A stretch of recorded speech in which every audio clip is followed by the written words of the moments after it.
Is the royal family in crisis? Over the last 12 months, the Duke and Duchess of Sussex have been residing in North America, setting up their new lives with successful multi-year million-dollar Netflix and Spotify deals. They reimbursed the British taxpayer for the renovation costs of their retained residence, Frogmore Cottage, which continues to be their British home.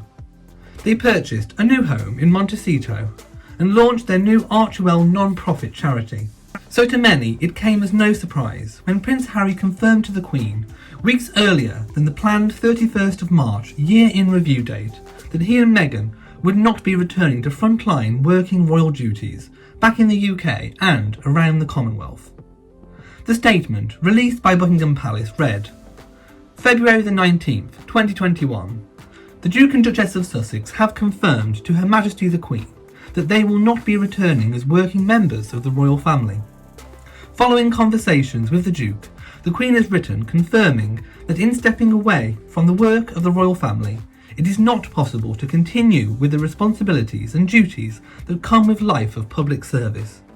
The honorary military appointments and royal patronages held by the Duke and Duchess will therefore be returned to Her Majesty before being redistributed among working members of the royal family. While all are saddened by their decision, the Duke and Duchess remain much-loved members of the family. At this time, the Duke and Duchess were said to be already recording their interview with Oprah Winfrey, to be aired Sunday, March the 7th in the US.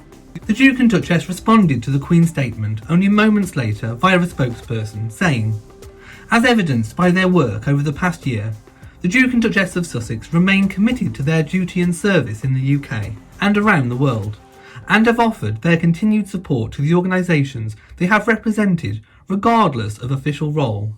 We can all live a life of service. Service is universal. This response led to suggestions in the media that the Duke and Duchess were directly rebuting the Queen. Many of the royal patronages, who the Sussexes handed back to the Queen, came out on social media to support their former patrons. Meanwhile, Prince Philip, the patriarch of the royal family, had been hospitalised with first an infection and was later moved to a specialist cardiac hospital where he underwent heart surgery on a pre-existing condition. Prince Harry, having already filmed a number of weeks ago a segment with friend James Corden for his show The Late Late Show, took to an open-top bus where it didn't take long for the conversation to turn away from comedy to more pressing issues, including the Sussexes' decision to step away from their royal roles. Prince Harry said, "We all know what the British press can be like, and it was destroying my mental health. I was like, this is toxic. So I did what any husband and father would do, which is like, I need to get my family out of here." Referring to the Queen's decision that a hybrid part-time royal working model was not tenable, he added, "But we never walked away, and as far as I'm concerned, whatever decisions are made on that side, I will never walk away. I will always be contributing. My life is public service, so wherever I am in the world, it's going to be the same thing." Harry also hinted that he watches Netflix series The Crown. He said, "They don't pretend to be news, it's fictional, but it's loosely based on the truth. Of course, it's not strictly accurate, but it gives you a rough idea about what that lifestyle, the pressures of putting duty and service above family and everything else, what can come of that." He continued, "I'm way more comfortable with The Crown than I am seeing the stories written about my family or my wife or myself, because it's the difference between fiction, take it how you will, but this is being reported on as a fact because you're supposedly news. I have a real issue with that." The interview led to many criticising the Duke and Duchess of Sussex for, on the one hand, defending vigorously their right to privacy, as demonstrated by Meghan's recent court case win against Associated Newspapers for privacy violations and copyright of a letter given to them by her father Thomas Markle, which the organisation published illegally. The newspaper has since been ordered to pay large financial costs running into the millions and a nominal damages fee. There are also ongoing matters relating to the apology, and on the other hand, sharing details of their personal lives in a very public sphere. For example, the release to the media of a photograph announcing their pregnancy to the world. This photograph was also allowed to be shown in the British tabloids, which the Duke and Duchess have previously blacklisted from communication under their new progressive media policy, or by giving interviews where they discuss personal and private matters, including to James Corden and Oprah. It is important to note that privacy by definition means the right of the individual to be protected against intrusion into his or her personal life or affairs, or those of his or her family, by direct physical means or by publication. In other words, you as an individual have the right to pick and choose what, how and who to you disclose and share information. It is about consent.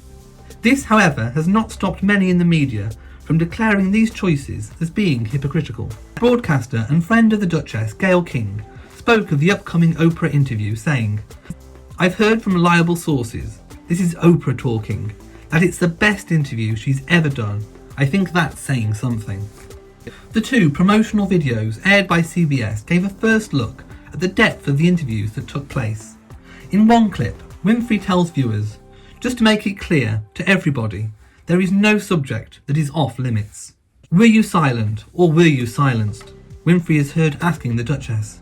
Sounds like there was a breaking point. Making reference to his mother, Princess Diana, Prince Harry says, "You know, for me, I'm just relieved and happy to be sitting here talking to you with my wife by my side, because I can't begin to imagine what it must have been like for her going through this process all those years ago." Harry continues, "It has been unbelievably tough for the two of us, but at least we had each other." Winfrey is later seen telling the couple, "You've said some pretty shocking things here." The interview was recorded on February the 16th, 2021. The interview has been extended from 90 minutes to 2 hours. It is the couple's first sit-down television interview since their 2017 engagement chat with the BBC. Seemingly unfazed by the media criticism, mostly coming from UK journalists, the Duke and Duchess were busy gearing up for International Women's Day, with a call to action for people to unleash acts of compassion and a chance to share your own via their Archewell Foundation website. Harry and Meghan's charity had also created a portable list of good deeds to share with friends, hang it in your fridge and inspire acts of compassion every day, all month long. Then came the news that royal aides had hit back at the Duchess of Sussex before her television interview with Oprah by revealing that she faced a bullying complaint made by one of her closest advisors during her time at Kensington Palace. The sources approached the Times newspaper because they felt that only a partial version had emerged of Meghan's 2 years as a working member of the royal family, and they wished to tell their side. Concerned about how such matters are handled by the palace, the complaint claimed that Meghan drove 2 personal assistants out of the household and was undermining the confidence of a third member of staff. The complaint against Meghan, alleged in the Times, was made in October 2018 by the couple's then communication chief, Jason Naff, who claimed that Meghan drove 2 personal assistants out of the household and was undermining the confidence of a third member of staff.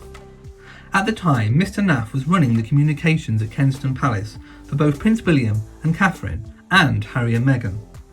He was also named in Meghan's recent privacy case against the Mail on Sunday as the man appointed by the palace to deal with the Duchess's father, Thomas Markle, who had pulled out of the royal wedding in 2018.